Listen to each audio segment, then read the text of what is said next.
Hello everyone, welcome to EW classes. My name is Vashishth. आज हम बात करेंगे कि वेट और मास में डिफरेंस क्या होता है। जनरली सभी लोग को लगता होगा वेट और मास इक्वल होते हैं, लेकिन दोनों एक ही चीज है। लेकिन एक्चुअल में जब फिजिक्स के लैंग्वेज में ये दोनों चीज क्या डिफरेंट है। ठीक है, तो चलिए अब हम बात करते हैं कि आखिर ये वेट और मास में डिफरेंस क्या होता है।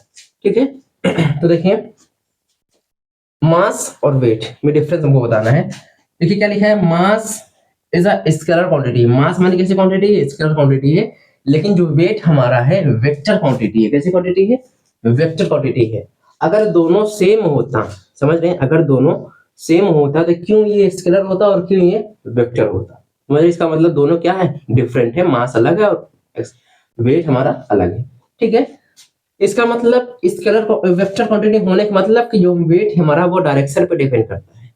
ठीक है, और जो हमारा मास है वो डायरेक्शन पे डिपेंड नहीं करता है। आगे ये चीजें डिफाइन की गई हैं, ठीक है, बताया जाएगा आगे इसी में। मतलब कि वेट हमारा डायरेक्शन पे डिपेंड करता है, स्केलर हमारा सॉरी और मास हमारा डायरेक्शन पे डिपेंड नहीं करता है। ठीक है, सेकंड देखिए, the mass of an object is always constant at any place. मतलब किसी भी ऑब्जेक्ट का जो मास होगा वो किसी भी जगह पर कांस्टेंट, चाहे यहाँ पर देखिए, चाहे मून पर देखिए, चंद्रमा पर देखिए, चाहे जिस ग्रह पे देखिए, जो मास होगा किसी भी ऑब्जेक्ट का वो कांस्टेंट होगा, मतलब वो चेंज नहीं होगा। लेकिन the weight of an object depends upon the gravity. मतलब जो हमारा वेट होता है वो ग्रेविटी पर डिपेंड करता है। समझ रहे हैं? मतलब कि ये पृथ्वी पर मास कुछ है हमारा, सॉरी वेट हमारा कुछ है, तो मून पर जाएंगे वेट हमारा चेंज हो जाएगा। लेकिन ऐसा मास में नहीं होता है। मास चाहे जहां जाइए समझ रहे हैं, इस यूनिवर्स में चाहे जहां भी आप जाइए, जो आपका मास होगा वो ऑलवेज कांस्टेंट, वो हरदम बराबर रहेगा, इक्वल रहेगा। वो कभी इसमें कोई भी चेंजिंग हमको देखने को नहीं मिलेगी। लेकिन एक्चुअल में जो वेट होता है हमारा वो हर जगह, मतलब प्लेस टू प्लेस उसकी वैल्यू चेंज होती रहती है। ठीक है, ठीक। अब देखिए फार्मूला क्या होता है वेट का आपका। वेट का आपका फार्मूला होता है, कैसे चेंज होता है, वेट बराबर में एम जी। एम मतलब मास, जी मतलब ग्रेविटी। समझ रहे हैं? ठीक है, तो मास इंटू ग्रेविटी।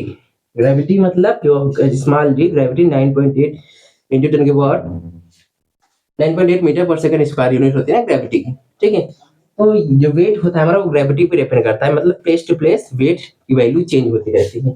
ठीक है, नेक्स्ट देखिए, मास कैन नेवर बी जीरो। मतलब मास हमारा कभी भी जीरो नहीं हो सकता है, लेकिन वेट हमारा जीरो हो सकता है। Weight can be zero, weight हमारा जीरो हो सकता है। कैसे हो सकता है? कि जहां पर ग्रेविटी हो ही ना, जहां पर ग्रेविटी नेग्लिजिबल हो, ग्रेविटी ना हो, तो वहां पर हमको वेट क्या मिलेगा? जीरो मिलेगा। जैसे देखिए एम जी, क्या m g mass into gravity.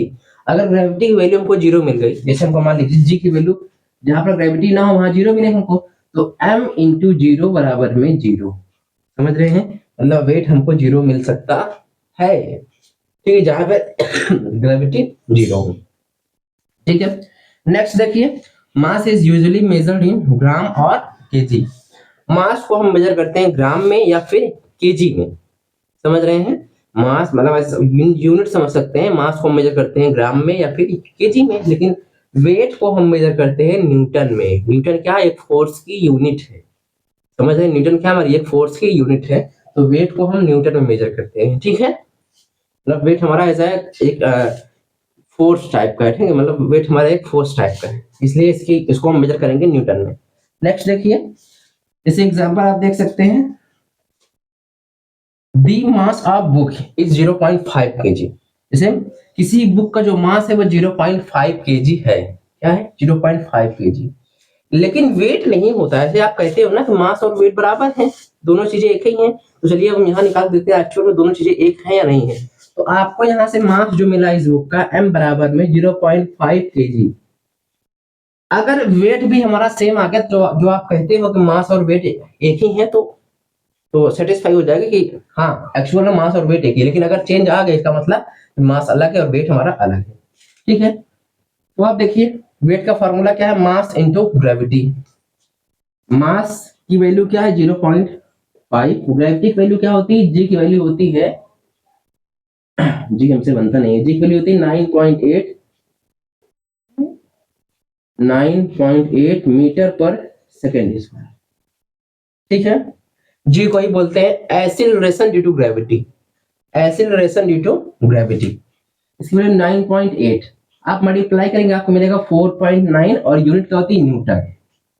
Newton ये आपका मिला है वेट। तो देखिए वेट आपको 4.9 न्यूटन मिला और मास क्या मिला आपको 0.5 केजी मिला, तो मतलब दोनों में डिफरेंट है ना। इसका मतलब एक्चुअल में मास और वेट हमारा दोनों एक दूसरे से डिफरेंट है, अलग है, ठीक है। तो अब कंफर्म हो गया ना कि हाँ कि मास और वेट हमारा एक दूसरे से बहुत डिफरेंट है, ठीक है। तो हमें उम्मीद है आप सभी को बहुत अच्छे तरीके से समझ में आया होगा, ठीक है। तो पढ़ते रहिए, थैंक यू वेरी मच।